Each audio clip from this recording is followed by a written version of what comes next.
اهلا بيكم، عاملين ايه؟ يا رب تكونوا بخير. جايلكم فيديو جديد، وصفة جديدة، وهنعمل مع بعض طريقة حلوة اوي للملوخية. ولا بقى مخرطة ولا كبة ولا اي حاجة. هاتي الملوخية بتاعتك، اغسليها كويس قوي. يعني عايزة اقولك اغسليها 5 مرات. تمام. هنحطها في مية كتيرة ونشيلها نحطها في المصفى، ونبص للمية بتاعتنا. اول ما نلاقي المية بقت رايقة وما فيهاش رملة وما فيهاش طينة، يبقى انا كده الملوخية بتاعتي تمام. وانتي بتقطفي الملوخية، هتسيبي معاها العرق اللي هو الطويل ده.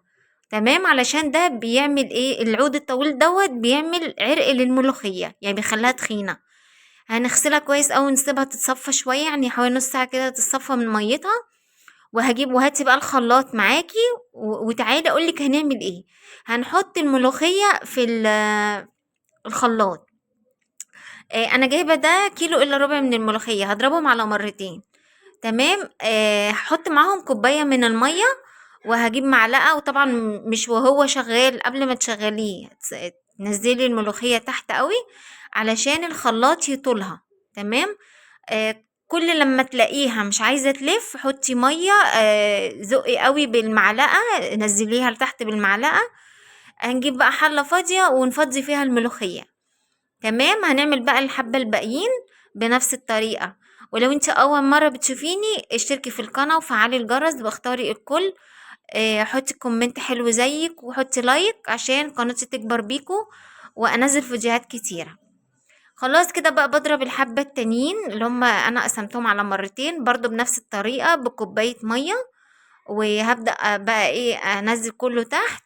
بحط بقى ايه حوالي 3 4 فصوص من التوم، وقرن فلفل اخضر او فلفل حامي، اي حاجة اللي بتحبيه.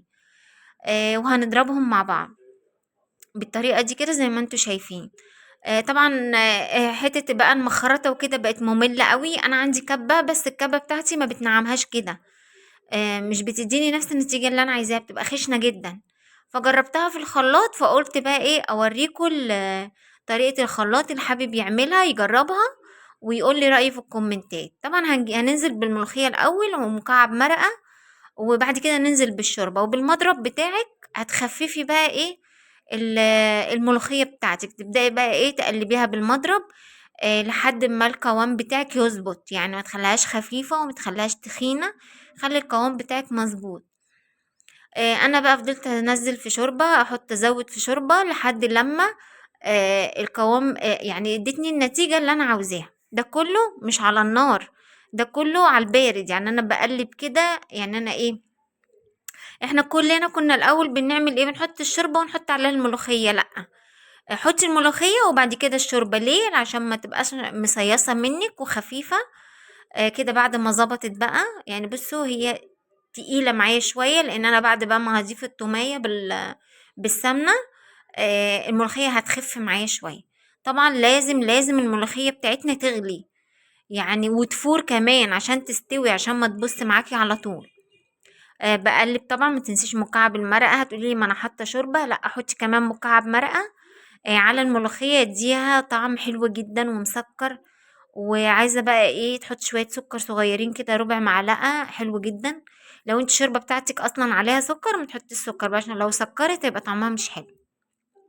طبعا معلية عليها النار بتغلي، بتفور معايا. هي اتفارت خلاص. حط بقى عليها شوية كربوناتو، رشة صغيرة كربوناتو علشان الملوخية تفضل خضرة. ولو قعدت معاكي في التلاجة لتاني يوم، لا هي تمام شغالة ما فيهاش اي حاجة. معايا بقى طاسة فيها حوالي بقى ايه معلقتين 3 كده من السمنة، مش هنزود سمنة كتيرة علشان الملوخية بتاعتي ما تصيص. تمام. هنزل بقى بمعلقة توم كبيرة، كتري توم في الملوخية علشان يبقى طعمها حلو. الملوخية بتحب التوم جدا، زودي توم بقى. وحطي طبعا كزبرة ناشفة. الملوخية من غير كزبرة ناشفة ما تنفعش. خلاص.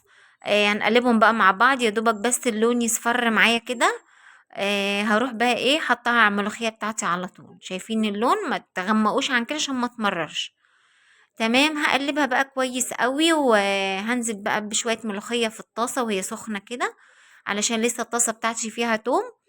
اهو زي ما انتوا شايفين. انزلي بقى بكبشتين من الملوخية في الطاسة وقلبيها كده، وارجعي تاني على الحلة بتاعتك وشوية كده بقى واغرفيها.